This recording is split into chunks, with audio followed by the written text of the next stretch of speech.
Mirabelle e o mentalismo.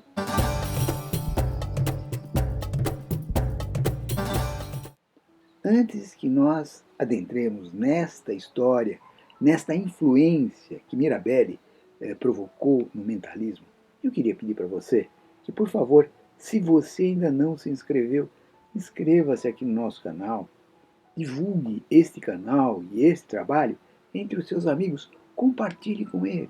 E então vamos conversar sobre uma figura absolutamente inacreditável. Aqui no Brasil esses fatos aconteceram. Ele era brasileiro, chamava-se Carmino Mirabelle. Nasceu no dia 2 de janeiro, lá em Botucatu, no ano de 1889. Quer dizer, ele pega aquele momento muito estranho da virada do século, quando coisas mirabolantes, chamava Mirabelle, né? Coisas mirabolantes acontecem no mundo. E surge, de uma maneira muito especial e muito forte, Mirabelle. Ele era filho de um casal muito estranho. O pai era pastor protestante e a mãe era uma fervorosa católica. Aquele pessoal que frequenta igreja, não perde missa, extremos tão opostos. Gostaria de ver um dia a conversa deles, como é que esses caras conversavam. Mas deste casamento nasce Mirabelle e nasce uma irmã 2 anos depois, em 1891, uma irmãzinha. Passado pouco tempo do nascimento da irmã, a mãe, que já no parto começou a enfraquecer, termina por morrer. E isso provocou um choque muito profundo no pequeno. Ele ficou muito abalado, mas desde pequeno ele apresentava algumas coisas estranhas. As pessoas olhavam para ele de uma maneira esquisita. Esse menino não é igual aos demais. Algo estranho acontece com ele. Ele começou seus estudos, mas precisou parar logo no 3º ano para poder ajudar o pai nas despesas, que ele não conseguia comportar tanto trabalho para sustentar aquela família. O filho vai ajudar. E abandona os estudos e começou a trabalhar assim, numa loja de sapatos. Mas uma coisa estranha começa a ocorrer nesta casa de sapatos. Fenômenos terríveis. Os sapatos começam a se mover sozinhos. Sapatos que mudam de uma prateleira para outra. Barulhos, gritos e risos e lamúrias que vinham das paredes. E os clientes foram ficando cada vez mais assustados. Meu Deus, o que acontece aqui? Que horror! E rapes e transportes de objetos de um lado a outro. Tudo aquilo acaba provocando uma reação do público e ele é demitido. Não só ele é demitido, ele começa a ser perseguido por pessoas na rua, fanáticos, que procuravam bater nele, foram até a casa dele, apedrejaram a casa dele. Esse cara é possuído do demônio, olha as coisas que acontecem ao seu redor. E ele vai sofrendo aquilo até que também o pai dele falece. E então ele entra num estado de espírito muito estranho. Parece que a sensibilidade dele aflora ainda mais. Essas paranormalidades acontecem ao seu redor sem nenhum controle.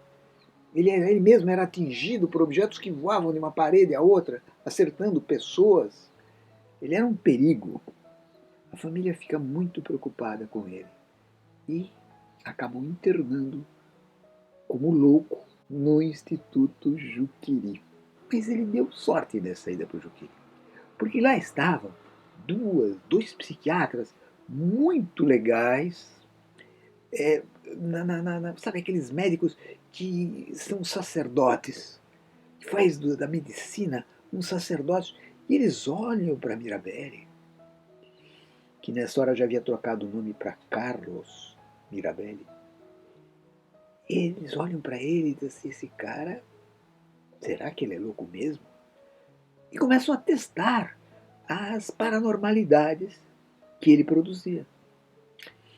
E veem que o problema não era um problema de consciência, de razão.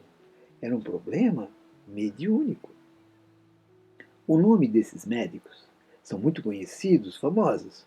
Franco da Rocha, tem até uma cidade com o nome dele, e Felipe Axé.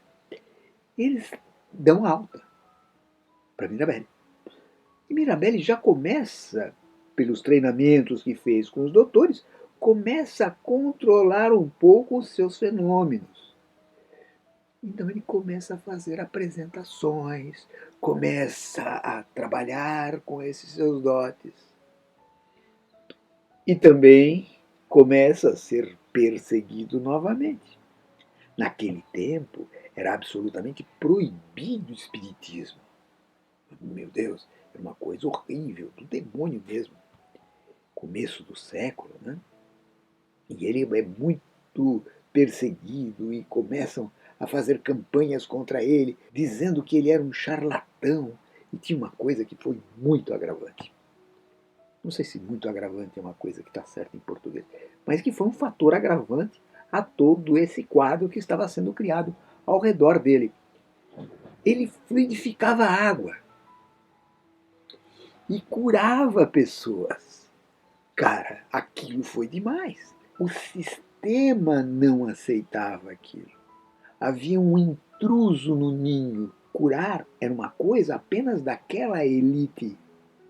Ele não tinha estudo, ele não tinha conhecimento, mas a verdade aparecia e transparecia porque realmente as pessoas se transformavam com os trabalhos dele.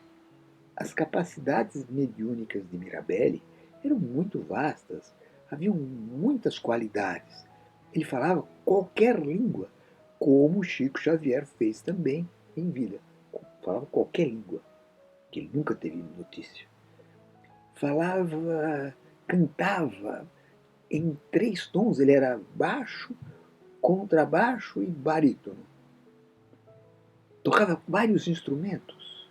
Instrumentos tocavam sozinho na presença dele. Era um fenômeno, um showman. E ele começa um fenômeno muito, muito sério, que é o fenômeno da levitação. E foi o fator primordial por nós, Rogério e eu, termos escolhido este personagem para hoje. Ele volitava, ele flutuava, ele saía do chão e se projetava às alturas. Num capítulo anterior, nós conversamos sobre Dedê-Rome. Veja lá no capítulo, você vai ver um cara extraordinário, inglês, com muito mais nome, porque afinal estamos falando de um inglês. Este aqui era brasileiro. Aqui, no nosso chão, Botucatu, nascido ali, veio morar em São Paulo. Ficou aqui em São Paulo morando durante muito tempo. E ele voava em presença de muitas pessoas. Existem muitas fotografias sobre esse fenômeno que ele produzia. O Rogério vai botar aí para você ver. Então, havia todo um processo magnífico que ele dominava. De repente ele entrava em transe e começava a se elevar aos céus. Ele também tinha o dom de reproduzir obras de arte que ele nunca havia visto, de forma muito precisa. Ele nunca havia visto uma determinada obra e a reproduzia, pintava aquela obra e saía tão certo. Ele pintou mais de 300 obras de arte, 80 delas foram levadas para a Holanda, estão no museu na Holanda.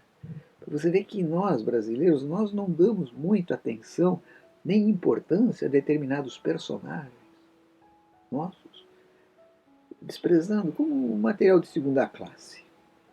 Ele foi tão influente na época que 2 jornais quase entraram em choque, um defendendo Mirabelli e o outro acusando Mirabelli. O Correio Paulistano era a favor dele e a Gazeta era contra.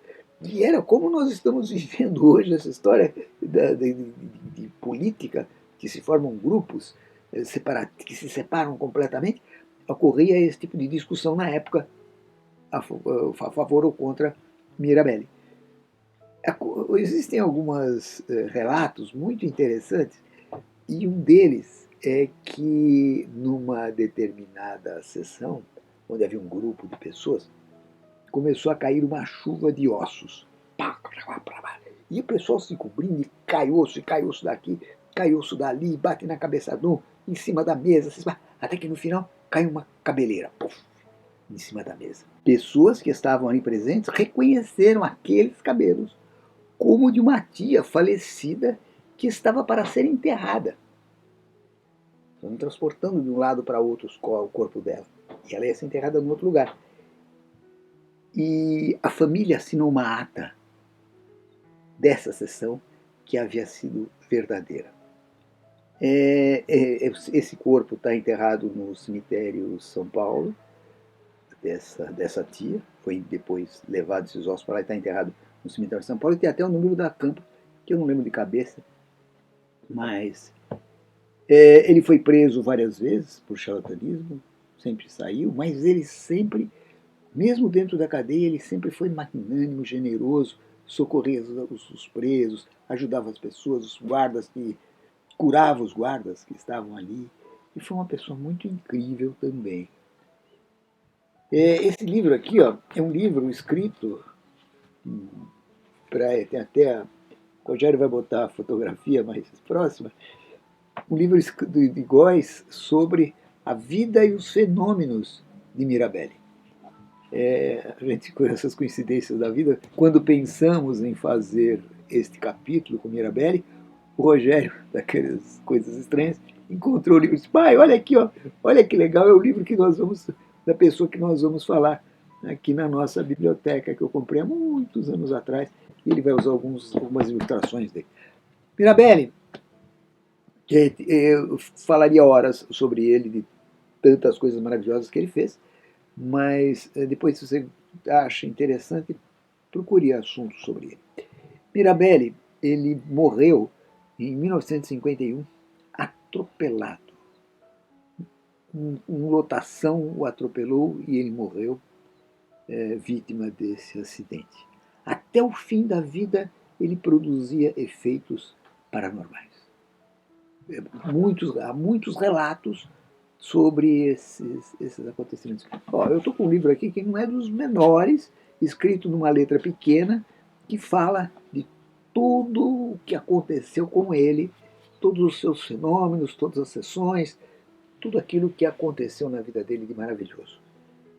Trouxe ele para cá, para os mentalistas, porque ele é a prova de que um fenômeno paranormal, via de regra, ele é descontrolado, mas é possível, com treinamento, com perseverança, com orientação, se controlar e usar esses fenômenos a favor de si, dos amigos e da humanidade. Uma pessoa que tem dotes paranormais e que controla esses dons paranormais tem um potencial maravilhoso e é possível ajudar muita gente, como falei há pouco. Eu espero que você tenha gostado desse capítulo. Passe para os seus amigos, conte desse fenômeno especial Mirabelli. Nós nos vemos no nosso próximo mestre. Até lá então.